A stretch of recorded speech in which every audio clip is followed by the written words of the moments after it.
I'm Ann Warfield with Impression Management Professionals. Today I want to share with you some hot tips for negotiating. There's two key strategies to keep in mind when negotiating. Number one, have a game plan or strategy. Now your game plan or strategy is just your starting point. It's a brief outline of what you would like to accomplish and how.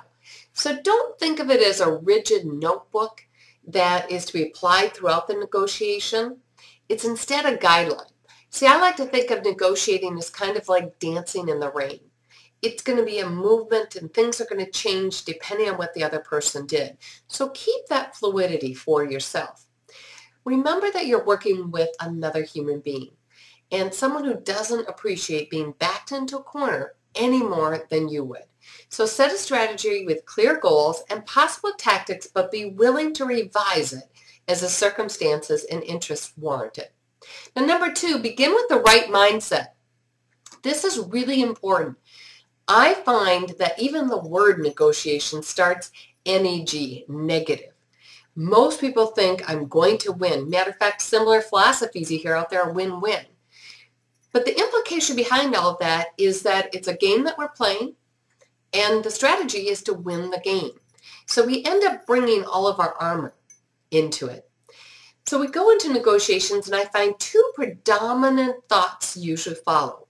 The mindset is either very strong, I want to win, and an internal talk goes something like, I have to win at all costs. I don't want to look stupid. I've done my homework, and by gosh, I know what this costs, and I'm not going to be taken advantage of.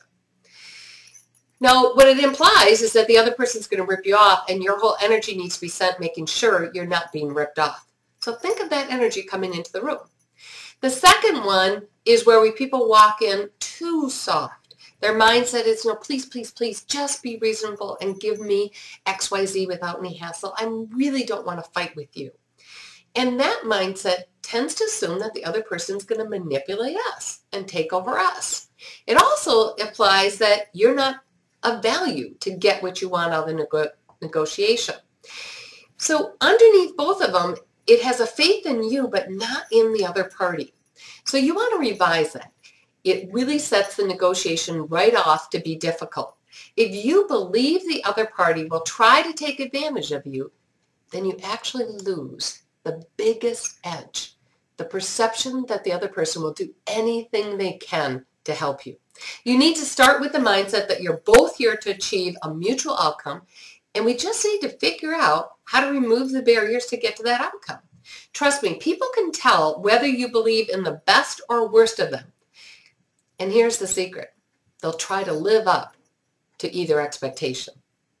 So may you go forth and have a great outcome-focused day filled with fabulous results. We look forward to seeing you at one of our upcoming webinars, seminars, or teleseminars to help you make sure that you always speak with authority, authenticity, and have outcomes with impact.